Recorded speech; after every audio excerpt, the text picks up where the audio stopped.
became available on Monday after he departed the Clippers. The Sixers moved quickly to start a conversation with him, to get him on a plane east. I think for the Sixers, Doc Rivers having a championship pedigree as a head coach, the respect that they believe it would command within their locker room, their organization, what he'll do with Joel Embiid and Ben Simmons and all of those important things. They moved real aggressively to get that deal done with Doc Rivers. So you mentioned the two young building blocks in Ben Simmons and Joel Embiid. What's the fit like in terms of the personnel he'll be working with? Well, Doc Rivers is excited to work with both of those players and liked from the very beginning when he looked at the landscape of what was available. If he wanted to coach again right away, it was the Sixers, and not just Joel Embiid and Ben Simmons, but Tobias Harris, who the Sixers have invested heavily in. Remember, he had his best NBA season 2 years ago with Doc Rivers, with the Clippers. Being able to unlock Tobias Harris, maximize his talent, was a really important part of this. Doc Rivers has shown he can do that. And beyond Embiid and Ben Simmons, you know, that particular player, that played a role in too, and why he was so attractive to the 76ers. All right, the Rivers era set to begin in Philly. If it's happening in the NBA, Adrian Wojnarowski's on it. Adrian, we appreciate it. Thanks, Stan. So again, job one, making this Embiid and Simmons thing happen. After outscoring opponents by more than 15 points per 100 possessions in the 17-18 season, the Sixers have experiencing diminishing returns with both Embiid and Simmons on the court in each of the last two seasons. I know what you're saying. Broncos, Jets, really? Hey, look, this is a good game. Going right down to the final seconds. Damian Woody is going to join us. We'll break it all down coming up on SportsCenter. To the locker room. The Lakers are absolutely on fire. An avalanche here from the Lakers in game one, dominating. This was a complete performance by the Lakers. All right, let's take a look back at last night's game one of the NBA Finals. LA became the first team in the last 50 years to take a 30-point lead after trailing by double digits in a finals game. The 13-point comeback was the second largest in LeBron's 50 career finals games. In game one, LeBron and AD each recorded 25 points on 50% shooting for the seventh time this postseason, and that marks the most among teammates in postseason history. Now, in Miami's case, Goran Dragic and Bam Adebayo both left the game with injuries. Teams that lose game one in the finals have won the series just 29% of the time. You know, at this point, it's all hands on deck, and it's not like the guys that were, you know, potentially slotting into the rotation haven't played before. These guys have confidence and played big roles for us all year long.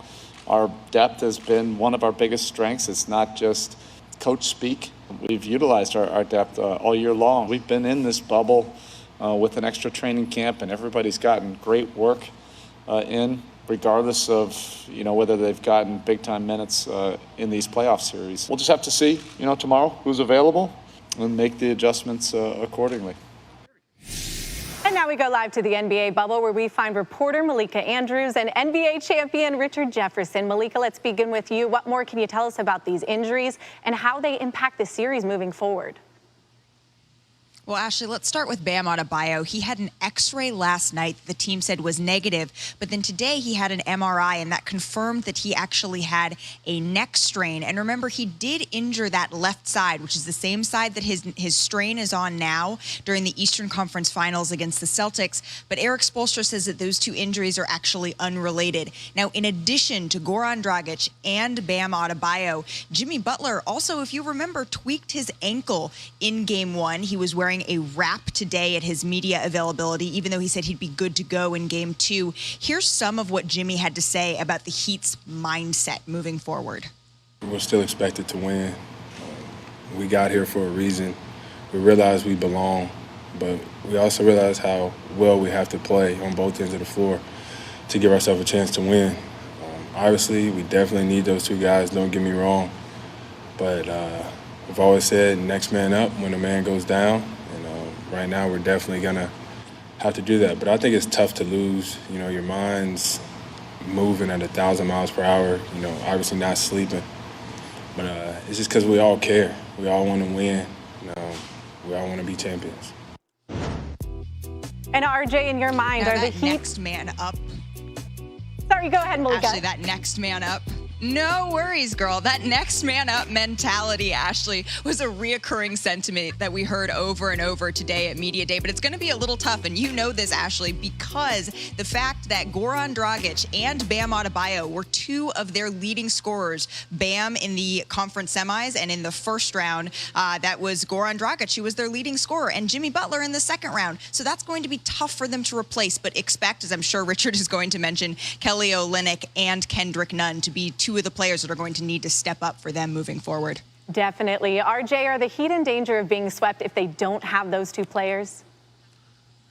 Well, look, if you lose any of your top two players or your top two scorers, top two, one or two or 2 and 3, you're in danger of really, really struggling in the series. I'm not going to count out Jimmy Butler and Eric Spoelstra and a Pat Riley team and say that, oh, this is a guaranteed sweep. But they were already not the favorites. And then to lose such an important piece of your offense, that pick and roll that they have with Bam Adebayo and Goran Dragic is probably their #1 offense, in my opinion, because it forces the defense to pull in, and then you have shots for Jay Crowder. You have open shots for Duncan Robinson. We saw Duncan Robinson only got 3 shots. That's because one of the ways he gets shots is you're forced to help in on the drive of Goran, on the roll of Bam Adebayo. And so those two really open up so much offense for the rest of the team, and that's where their struggle is. I'm not going to say they're in danger of being swept, but it is going to be a long road in front of them. All right. Well, that begins tomorrow with Game 2. It's coming your way tomorrow night at 9 p.m. on ABC. Malika, Richard, thanks, guys. Rivers has agreed to be the next head coach of the Sixers team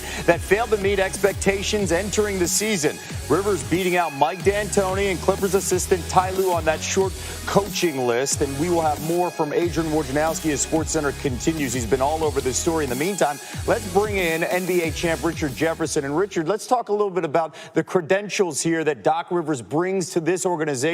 He has won titles. He has dealt with big personalities, especially when you look at the big 3 in Boston, what he did with Pierce and Allen, of course, Kevin Garnett, and then most recently with Kawhi Leonard and Paul George. The expectations were much higher with the Clippers. He failed to meet those. What do you look at this fit here with Joel Embiid and Ben Simmons in Philly, and now Doc Rivers, the head coach?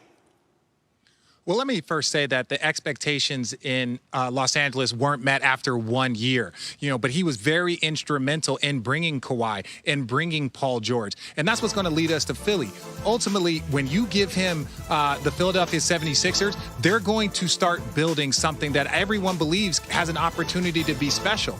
But Doc Rivers, high level ability isn't just his ability to coach stars, but it's also his ability to recruit stars and bring people in and have the ability to buy in. I really believe that if he was given a little bit more time in Los Angeles, he would have delivered on that promise. But ultimately, he has a chance to do it with 2 very, very good superstars in Philadelphia. RJ, you know about big personalities. You've played with them throughout your career, most specifically winning a title in Cleveland with LeBron James and Kyrie Irving here.